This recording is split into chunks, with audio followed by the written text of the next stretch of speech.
Dukwiye kwemera Imana ikatuyobora kuko niyo idufite mu nshingano. Mbanje kubasuhuza mu izina ry'Umwami wacu Yesu Kristo. Nkuko bisanzwe amazina yanjye ni Imana irafasha Emmanuel. Nkunda Imana, nkakunda umurimo w'Imana kuruta ibindi. Ikiruta byose nkakunda kuganira n'abantu b'Imana ku ijambo ryayo. Rero uyu munsi nkuko duherukana twiga ku ijambo rivuga ko ku cyateye Imana kurimbuza isi umwuzure. Uyu munsi nagira ngo twongere tugaruke tutagiye kure y'iryo jambo n'ubundi dusubira mu ngingo tureba bimwe mu byo twakora kugira ngo uyu munsi ugaragare mu maso y'Imana nkuboneye cyangwa se nkukeye. Uyu munsi rero turareba ku ngingo ivuga ku kwihana cyangwa se agakiza. Noneho tugenda tureba n'ingingo n'igikenewe kugira ngo umuntu agere ku kigero gishyitse. Tuvuye ku ngingo kuri izo ngingo turaza kugaruka ku kintu bita kugirirwa umugisha cyangwa se kubana n'Imana. Uyu munsi hari ikimana dushaka, reka dutangire twiragiza Imana n'ubundi kugira ngo ize kutuyobora muri uwo mwanya. Umwuka wera agomeje kubasha kutuyobora muri buri gikorwa tugiye gukora. Mana Data wa twese uri mu ijuru, izina ryawe ryubahwe, ubwami bwawe buze, ibyo ushima n'ibyo ushaka bibe mu isi nkuko biba mu ijuru. Uyu munsi wa none twongeye kugaruka imbere y'amaso yawe, tuje kugira ngo dusangire ibyanditswe. Nyemerera nkuko ijambo ryawe ribivuga, uyu munsi duhugurane kandi ubashishe imitima yacu kumva icyo ushaka. Yobora intambwe zacu, yobora intambwe z'abantu bazumvira ijambo, kandi mwami Imana uko tuzaba tugaragara imbere yawe, ubwo uzasange turi maso kandi tutari ibinganya. Urakoze. Shyigikira ijambo ryawe rero, ntaba ari nge ahubwo ijambo ryawe aba ari ryo rigaragara imbere y'amaso y'abaryumva. Urakoze. Cyubahiro n'ikibi cyawe mu izina rya Yesu. Amen. Reka n'ubundi nkuko twari tubivuganye mbere turebe ku ngingo zikurikira, ikintu bita kwihana, gukizwa ndetse n'agakiza. Uyu munsi dufite izo ngingo uko ari eshatu, turagenda tureba buri etape kugira ngo tubashe kurushaho gusobanukirwa. Reka n'ubundi tudatinze dutangirire ku ijambo rivuga kwihana uyu munsi. Reka dusome muri Yesaya mu gice cyaho cya 55, Yesaya ibice 55 umurongo waho wa 7. Reka dusome tudatinze amagambo umwami Yesu yigeze avugaho, ya magambo meza cyane. Reka tuyasome.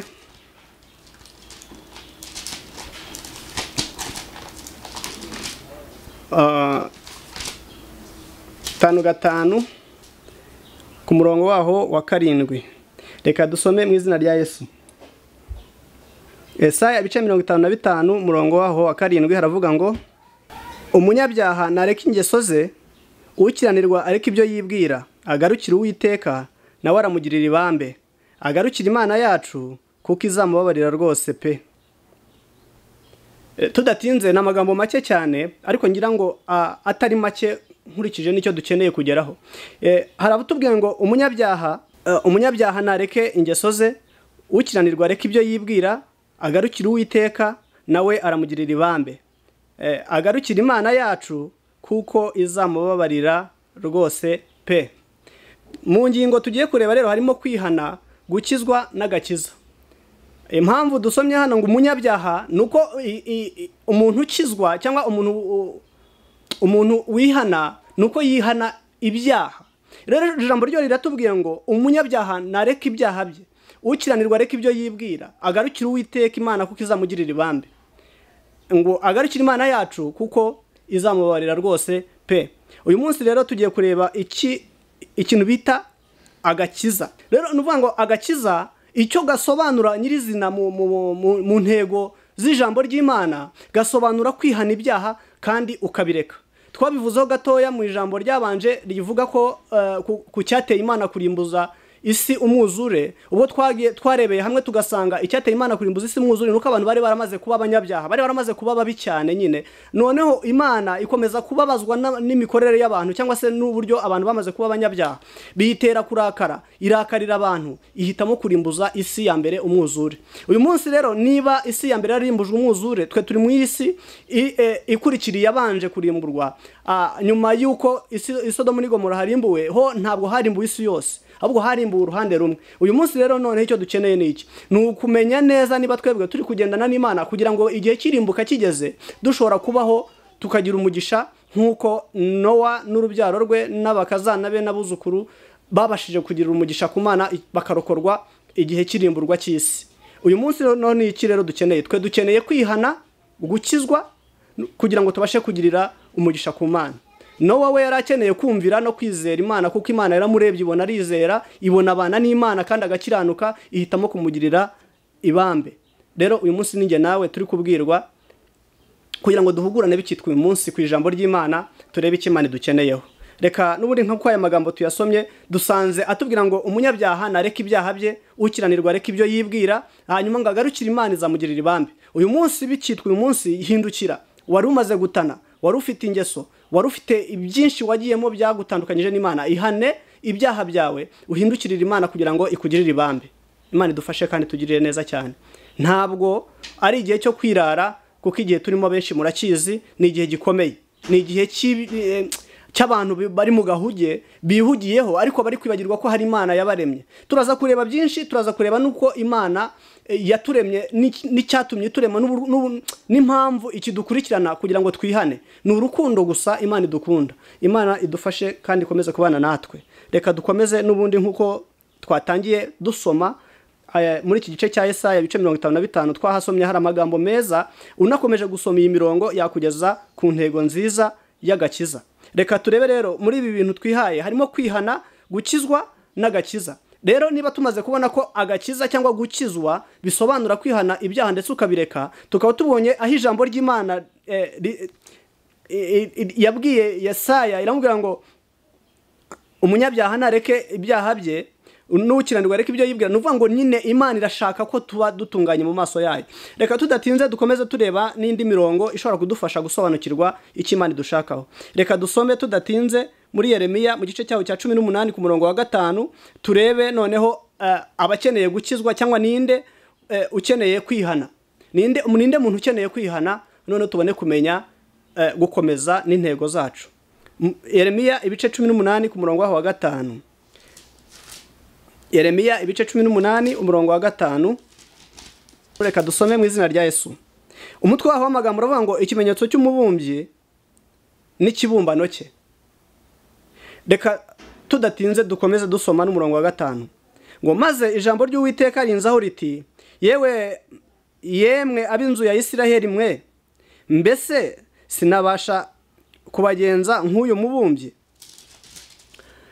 Niko Uwiteka abaza. Dore uko ibumba rimeze mu ntoki z'umubumbyi, niko namwe mumeze mu ntoki zanjye, mwab'inzu ya Isiraheli mwe. 7 hakavuga ngo ariye nzavuga iby'ishyanga n'iby'igihugu ngo bikurweho bisenywe birimbuke, ariko iryo shyanga navugaga niriva mu byaha byaryo, nzareka ibyago nibwiraga kubagirira. Kandi igihe nzavuga iby'ishyanga n'iby'igihugu ngo mbashingishe intege kandi mbameze, ariko bakanga bagakorera ibyaha imbere yanjye, ntibumvire ijwi ryanjye, nzahera ko ndeke ibyiza nari navuze kubagirira ko nzabagirira. Imana yacu nidufashe kandi tugirire neza cyane. Aya ni amagambo ari mu byanditswe byera. Hanyuma mu gitabo cya Yeremiya ku murongo mu gice cya 18 ku murongo wa 5 kugera ku murongo w'9. Imana idufashe kandi tugirire neza cyane. Rero aya magambo tubonye na magambo akomeye, ngo avuga ku bijyanye n'umubumbyi. Nuvuga ngo ikibumbano n'umubumbyi niko twibaza ko turi imbere y'Imana tumeze. Iyo Imana iri kutubona itubona nk'ibibumbano byayo, nk'abantu yabumbye cyangwa se yaremye ifite mu nshingano. Ngo noneho iyo duhereye hano ku murongo waho wa mbere, ngo ijambo ryaje kuri Yeremiya rivuye ku Uwiteka riti, haguruka umanuke ujye mu nzu y'umubumbyi, niho nzakumvishiriza amagambo yanjye. Nuko ndamanuka njya mu nzu y'umubumbyi, ndebye mbona arakorera mu umurimo we ku ruziga. Nuko ikibindi yabumbaga mu ibumba gihombera mu ntoki z'umubumbyi, maze ibumba aribumbisha mu ntoki ze, maze ibumba aribumbisha ikindi kibindi. kimeze uko ashaka.